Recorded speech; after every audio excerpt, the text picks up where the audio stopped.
नमस्कार। आज हम एक ऐसे सवाल पर बात करने वाले हैं जो हम सबको कहीं ना कहीं कभी ना कभी जरूर परेशान करता है। कभी सोचा है कि हम जितना ज्यादा चीजों के पीछे भागते हैं उतना ही ज्यादा अधूरापन क्यों महसूस होता है? चलिए आज इसी दिलचस्प पहेली को समझने की कोशिश करते हैं। अब इस सवाल का जवाब तो शायद हम सभी का हाँ ही होगा, है ना? हमेशा खुश रहना, हमेशा समृद्ध रहना, ये तो हमारी सबसे गहरी, सबसे बुनियादी चाहत है। पर यहाँ एक पेंच है। जो हम चाहते हैं और जो असल में होता है उसमें अक्सर एक बड़ा गैप, एक खाई होती है। हमारी चाहत है लगातार खुशी की, पर हकीकत क्या है? क्या हम सच में हमेशा खुश रहते हैं? आखिर ये अंतर है क्यों और हम इसे भरने के लिए कर क्या रहे हैं? तो सवाल ये उठता है कि हमारी कोशिशों में आखिर कमी कहाँ रह जाती है? क्यों दुनिया भर में इतने सारे लोग इस खुशी वाली खाई से जूझ रहे हैं? ऐसा लगता है कि हम सब एक बहुत ही आम गलतफहमी का शिकार हो गए हैं। और शायद यही है वो सबसे बड़ी गलतफहमी। देखिए, हम उम्मीद तो कर रहे हैं खुशी की, मन की शांति की, पर हमारी सारी की सारी दौड़भाग लगी है फिजिकल चीजों के पीछे। हमने ये मान लिया है कि अगर हमारे पास ढेर सारा सामान होगा तो खुशी तो अपने आप ही आ जाएगी। ये बिल्कुल वैसा ही है जैसे आप एक ऐसे कप में पानी भरने की कोशिश कर रहे हो जिसका पैंदा ही ना हो। आप उसमें कितना भी डालते जाइए, वो कभी भरेगा क्या? नहीं। और क्योंकि हमें पता ही नहीं है कि हमें असल में कितनी चीज़ों की ज़रूरत है, हम हमेशा खालीपन और कमी ही महसूस करते रहते हैं। तो जब हम ये शब्द इस्तेमाल कर रहे हैं, भौतिक सुविधा, तो इसका मतलब क्या है? देखिए, सीधी सी बात है, वो हर चीज़ जिसे हम छू सकते हैं, खरीद सकते हैं। रोटी, कपड़ा, मकान जैसी ज़रूरी चीज़ों से लेकर लेटेस्ट फ़ोन, गाड़ियाँ और बाकी सारा सामान, ये सब इसी में आता है। और यहीं पर कहानी में एक मज़ेदार मोड़ आता है। समाज में ना दो तरह के दुखी लोग हैं। एक तो वो जिनके पास सच में सुविधाओं की कमी है और वो दुखी हैं, और दूसरे वो जिनके पास सब कुछ है और वो फिर भी दुखी हैं, फिर भी खालीपन महसूस करते हैं।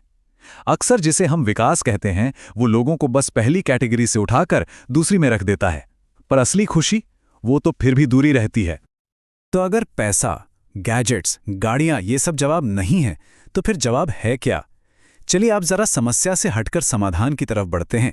सच्ची संतुष्टि, सच्ची खुशी किसी एक चीज से नहीं मिलती। इसके लिए 3 मजबूत स्तंभों की जरूरत होती है।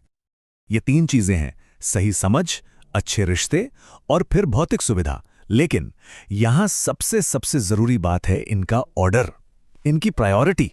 हम अपनी जिंदगी में किसे पहले रखते हैं, सारा खेल इसी का है।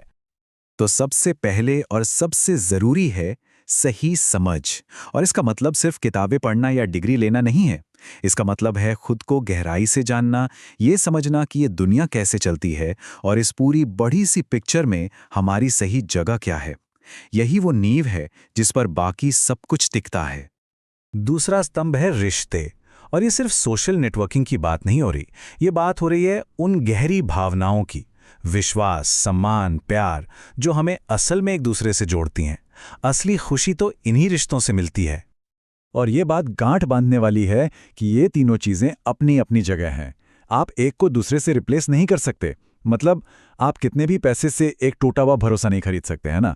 और कितने भी अच्छे दोस्त आपके अंदर चल रही बेचैनी को शांत नहीं कर सकते। हमें इन तीनों पर अलग अलग काम करना ही होगा। तो अब हम सब एक चौराहे पे खड़े हैं। हम अपनी लाइफ में इन चीजों को क्या प्रायोरिटी देते हैं, वही ये तय करेगा कि हम किस रास्ते पर चलेंगे। और ये 2 रास्ते हमें 2 बिल्कुल अलग अलग मंजिलों पर ले जाते हैं। तो देखिए, यहां 2 रास्ते एकदम साफ हैं। एक है पशु चेतना का रास्ता। इसमें प्रायोरिटी नंबर 1 है भौतिक सुविधा, और नतीजा हमेशा दुख और कमी का एहसास। और दूसरा रास्ता है मानव चेतना का। यहां प्रायोरिटी नंबर 1 है सही समझ, और नतीजा आपसी खुशी और समृद्धि।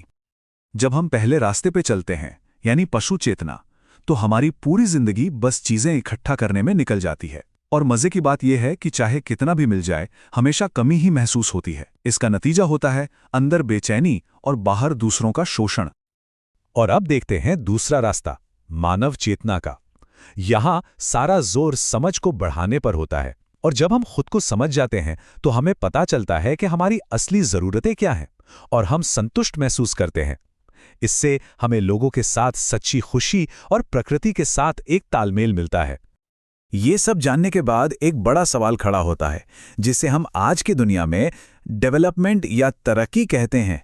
क्या वो वाकई में तरक्की है? शायद हमें अपनी सफलता की परिभाषा ही बदलनी पड़े, क्योंकि असली डेवलपमेंट, असली विकास बाहर नहीं, हमारे अंदर होता है। यह हमारी सोच का, हमारी चेतना का ट्रांसफॉर्मेशन है। एनिमल कॉन्शियसनेस से ह्यूमन कॉन्शियसनेस की तरफ जाना, असल विकास यही है। तो असली तरक्की का मतलब सिर्फ जीडीपी के आंकड़े बढ़ाना या अपना बैंक बैलेंस बढ़ाना नहीं है। इसका मतलब सिर्फ अपने सामान का, अपनी सुविधाओं का दायरा बड़ा और बड़ा करते जाना नहीं है। ये उससे कहीं गहरी यात्रा है। और आखिर में ये एक सवाल हम सब के लिए है जो हमें खुद से पूछना चाहिए। हमारी जिंदगी की जो भागदौड़ है, जो मेहनत है, वो किस लिए है? क्या हम सिर्फ और ज़्यादा जमा करने के लिए दौड़ रहे हैं, या फिर खुद को बदलने के लिए, एक बेहतर, एक ज़्यादा जागरूक इंसान बनने के लिए? इसका जवाब जो भी होगा वही हमारे जीवन की दिशा तय करेगा।